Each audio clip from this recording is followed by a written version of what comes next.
Como eu conheci o meu marido, como eu vim parar aqui na Austrália, como tudo aconteceu. Vocês me pedem muito para eu contar mais da minha história e hoje eu resolvi compartilhar com vocês. Deixa eu contextualizar vocês primeiro. Então, antes de vir para a Austrália, eu trabalhava no RH de uma grande empresa no Brasil e, em paralelo a isso, eu atuava como psicóloga clínica. Além disso, eu era líder numa igreja, a igreja que eu frequentava, e eu tinha um grupo, uma célula na minha casa, com mais ou menos umas 15 mulheres. Não preciso nem dizer que eu era ocupadíssima e não tinha tempo nem para respirar. A vida era extremamente ativa, eu trabalhava mais ou menos de 10 a 12 horas por dia por conta de 2 empregos. Eu estava num relacionamento com uma pessoa da mesma igreja que eu, e nós estávamos nos preparando porque queríamos casar. E eu sofri uma grande decepção, eu fui traída. E essa foi uma fase onde literalmente Deus precisou juntar os meus caquinhos, os meus pedaços e me refazer. Nós éramos da mesma igreja, então estávamos ali envolvidos nas mesmas coisas. E, obrigatoriamente, nós nos víamos. Essa foi uma ferida que demorou para cicatrizar. Em meio ao turbilhão que era a minha vida, lidar com todas as responsabilidades que eu tinha e tratar essa ferida foi algo muito difícil. E eu tive um burnout. Eu não conseguia mais, eu não conseguia encarar as pessoas, eu não conseguia liderar aquelas pessoas que estavam sob a minha liderança.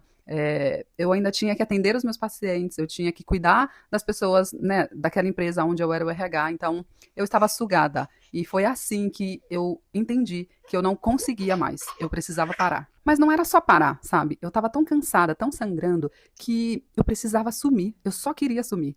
E foi exatamente isso que eu fiz. Fiz as minhas malas e vim para a Austrália. Chegando aqui na Austrália, eu logo passei a frequentar uma igreja e fiz muitas amizades. E passei a fazer parte do grupo de jovens adultos. E nós fazíamos muitas coisas juntos.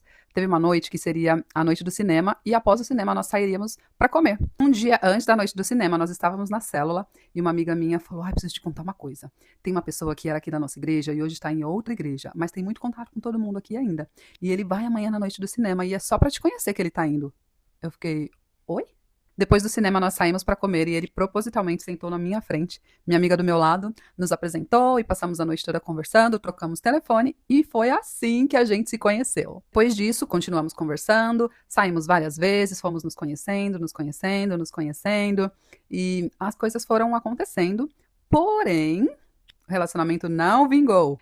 Como eu conheci o meu marido, como eu vim parar aqui na Austrália, como tudo aconteceu. Vocês me pedem muito para eu contar mais da minha história e hoje eu resolvi compartilhar com vocês. Deixa eu contextualizar vocês primeiro. Então, antes de vir para a Austrália, eu trabalhava no RH de uma grande empresa no Brasil e, em paralelo a isso, eu atuava como psicóloga clínica. Além disso, eu era líder numa igreja, a igreja que eu frequentava, e eu tinha um grupo, uma célula na minha casa, com mais ou menos umas 15 mulheres. Não preciso nem dizer que eu era ocupadíssima e não tinha tempo nem para respirar. A vida era extremamente ativa, eu trabalhava mais ou menos de 10 a 12 horas por dia por conta de 2